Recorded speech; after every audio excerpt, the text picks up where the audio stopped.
जय हिंद मेरे प्यारे दोस्तों, आपके अपने YouTube channel GSV radiant future में स्वागत है। मैं आपके लिए आज फिर एक और धमाकेदार क्लास लेके आया हूं। मैं लेके आया हूं आपके लिए भारत की लोक चित्रकलाएं, फॉल पेंटिंग ऑफ इंडिया। बेटा इससे एक से दो क्वेश्चन हर एक एग्जाम में बनता है। बेटा मेरे प्यारे बच्चों, आ जाओ हम स्टार्ट करते हैं। किसी भी क्षेत्र या स्थान की जातियों व जनजातियों में पीढ़ी दर पीढ़ी चली आ रही चित्रकारी की पारंपरिक कला को लोक चित्र कला कहते हैं। बेटा समझ में आ गया कि नहीं? अगला, प्रमुख लोकप्रिय चित्रकलाएं Madhubani painting, Kalamkari painting, Thanjavur painting, Pithora painting आदि, ये प्रमुख है भैया। अब इनसे कहेंगे कौन से राज्य से कौन सी पेंटिंग है। बेटा आ जाओ प्यारे, देखो कैसी प्यारी सी लग रही है। ठीक बेटा, आप अब देखते हैं भारत की लोक चित्रकलाएं, folk painting of India. Kalamkari चित्रकला ये आंध्र प्रदेश से है भैया। ये कहां से? आंध्र प्रदेश से, अपने से। यह सूती वस्त्र में नुकीले नोक वाले बांस की लेखनी के प्रयोग से बनाई जाती है। ठीक है, बांस की लेखनी से बनाई जाती है। प्रमुख केंद्र इसके श्रीकालाहस्ती, मछलीपट्टनम। इसमें प्रयोग किया गया रंग वनस्पति रंजकों से निर्मित होता है। तो आपके जो एग्जाम में पूछा जाएगा वो पूछा जाएगा भैया बस कलमकारी चित्रकला किस राज्य से रिलेशन रखती है। तो आपको क्या बताना है मेरे प्यारे? आंध्र प्रदेश से। अगली आपकी मधुबनी, ये कई बार एग्जाम में बार बार पूछी जाने वाली, ये आपकी बिहार की है मधुबनी। इससे मिथिला चित्रकला भी कहते हैं। बिहार के मधुबनी जिले का जितावारापुर गांव इसका प्रमुख केंद्र है। GI tag 2022। यह कला बिहार के मिथिलांचल क्षेत्र के दरभंगा, मधुबनी सहित नेपाल के तराई क्षेत्र में भी विस्तारित है। ये कई जगह विस्तारित है, पर इसका जो क्वेश्चन बनेगा मेरे प्यारे बच्चे, ये बनेगा मधुबनी चित्रकला कहां से है। तो कहां से है? बिहार से, याद रखना।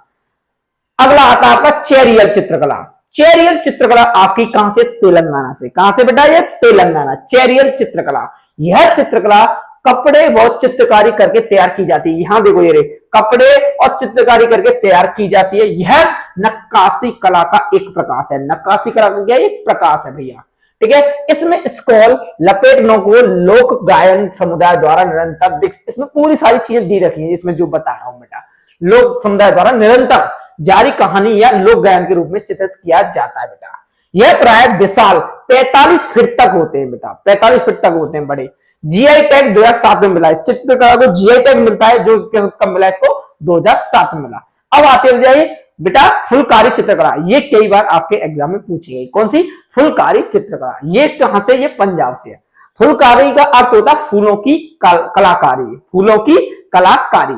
फुलकारी एक तरह की कढ़ाई होती है जो चुनरी दुपट्टे पर हाथ से की जाती है। जैसे चुनरी आती है, दुपट्टे आते हैं, आपने देखा होगा, उस पर फूलों की कढ़ाई होती है, उसी को क्या कहते हैं? फुलकारी चित्रकला। ये कहां से रिलेशन रखती है? ये रखती है हमारे पंजाब से।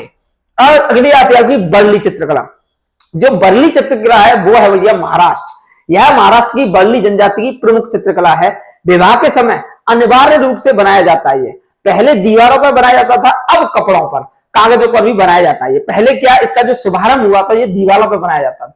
अब जो स्टैम्प बनाया जाता है, नाउ डेज बनाया जाता है, वो बनाया जाता है अब कपड़ों पर और कागज पर भी बनाया जाता है।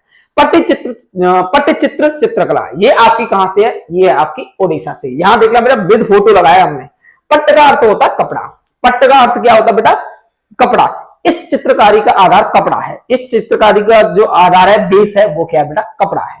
इसे मुख्य रूप से दीवारों पर कपड़ों तथा ताड़ के पत्तों पर बनाया जाता है।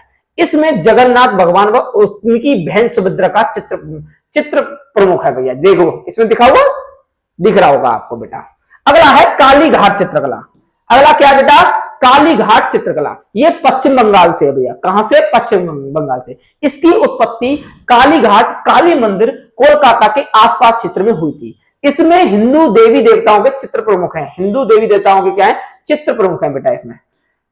अगला आता है भाई गौड़ चित्रकला। ये गौड़ चित्रकला आपके मध्य प्रदेश से। गौड़ चित्रकला आपके कहां से? मध्य प्रदेश से। यह चित्रकला गौड़ जनजाति, एक मध्य प्रदेश में पाई जाती है गौड़ जनजाति द्वारा दीवारों में फर्श पर बनाई जाती है। देख लो, बनाई जाती है। जीआई टैग इसे मिला था, इसको भी जीआई टैग मिल गया 2023 में। यह पेंटिंग प्रकृति, जानवर, धार्मिक विषयों के साथ साथ उनके जीवन के तरीकों को दर्शाती है बेटा।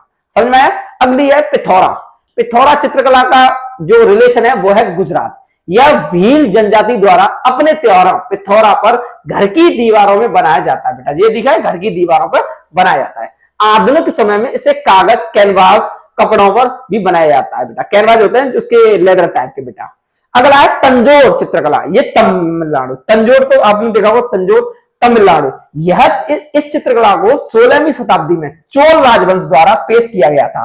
यह दक्षिण भारत में चित्रकला में सबसे लोकप्रिय है। कहां की? दक्षिण भारत की सबसे लोकप्रिय चित्रकला कौन सी? तंजौर चित्रकला। अगली आती है बेटा पटुआ चित्रकला, ये पश्चिम बंगाल की है। लगभग 1000 वर्ष की पुरानी चित्रकला है। इसमें हिंदू देवी देवताओं और मंगल काव्यों की शुभ कहानियां चित्रित होती है इसमें बेटा, ठीक है। अगली है पैंटकार चित्रकला, ये झारखंड की चित्रकला है। इसका संबंध मां मनसा से है। इसका विषय मृत्यु के बाद मनुष्य के साथ क्या होता है। यह प्राचीन कला है, परंतु निरंतर पतन के कारण, जो निरंतर मतलब डिक्रीज हो रहा था, खत्म हो रही थी, ये क्या होगी? विलुप्त की कगार पर है, अब ये खत्म होने की कगार पर है बेटा। मंजूषा चित्रकला, ये बेटा बिहार के भागलपुर क्षेत्र से है। ये बिहार के भागलपुर क्षेत्र से है। इसको अंगिका कला भी कहते हैं। अंग का संबंध महाजनपद अंग से है। कहां से? महाजनपद अंग से है। इसमें सर्प मतलब सांप का बेटा रूपांकन सदैव विद्यमान रहता है, ठीक है। इसमें सांप का दिख रहा है ना, सांप का दिख रहा होगा, क्या रहता है? रूपांकन सदैव विद्यमान रहता है, इसलिए इसे सर्प चित्रकला भी कहते हैं। अब आता है सर्प चित्रकला कौन सी कहलाती है? तो मंजूषा चित्रकला को सर्प चित्रकला कहते हैं। इसे जूट व कागज के डिब्बों में भी बनाया जाता है। अगली है बेटा आपकी फर चित्रकला, ये आपके राजस्थान से है। इससे लपेट जाने वाले कपड़े स्क्रॉल करके कपड़े को स्क्रॉल पर बनाए जाते हैं। 15 से 30 फुट तक लंबे होते हैं। इसकी प्रकृति धार्मिक है। ये मतलब किससे? धर्म से रिलेटेड है। किससे? धर्म से बेटा। अगला है सौरा लौंजे सौरा या लौंजे सौरा, ओडिशा। इससे उड़ीसा की सौरा जनजाति द्वारा, उड़ीसा में कौन सी जनजाति पाई जाती है? सौरा जनजाति द्वारा बनाया जाता है। यह एक भित्ति चित्रकला है। इससे इटालोन आइकॉन भी कहते हैं। टी शर्ट और महिलाओं के परिधानों पर सौरा शैली की इन डिजाइनों का चित्रण मिलने हुए लगा है बेटा। ये दिख रहा है ना, ये चित्र मिलने लगा है। अगला आपका है बसोहली चित्रकला, ये जम्मू कश्मीर की है। जीआई टैग इसे कब मिला है? 2023 को मिला है। अगला है अरोफ चित्रकला, अरोफ इसको मिला है, हिमाचल प्रदेश की है बेटा। ये कहां की? हिमाचल प्रदेश की। अगली है बेटा सोहराई व कोहर, सोहराई और कोहर, ये झारखंड की है। यह चित्रकला 5000 वर्ष पुरानी है, बहुत पुरानी। देख रहे हो कितनी पुरानी? 5000 वर्ष पुरानी है। चित्रकला मानी जाती है ये भाई। यह चित्रकला गुफा की दीवारों से घरों की दीवारों तक अपना स्थान बनाने में सफल रही है। अब पहले तो गुफा में मिलती थी, अब घर की दीवारों पर भी बनने लगी है। जीआई टैग इसे मिला है 2020 में बेटा। अगली है बेटा महत्वपूर्ण फर्श चित्रकलाएं जो फर्श पर बनती है। रंगोली महाराष्ट्र, ठीक है बेटा। रंगवाली कर्नाटक, मंडाना राजस्थान, एपन उत्तराखंड में मनाई जाती है, मुगलू आंध्र प्रदेश में मनाई जाती है, अरिपन बिहार में मनाई जाती है, अल्पना पश्चिम बंगाल में मनाई जाती है, कोलम तमिलनाडु में मनाई जाती है और कलाम जट्टू केरल में मनाई जाती है। नोट कोलम को भाग्य व समृद्धि का प्रतीक माना जाता है। कौन सी को? कोलम को। किसका? भाग्य व समृद्धि का प्रतीक माना जाता है। ये चित्रकला है बेटा। मैंने आपको ये चित्रकला का पूरा टॉपिक आपको बड़ी कम मिनट में आपको समझा दिया है। तो आज के लिए बस इतना ही। जय हिंद, जय भारत।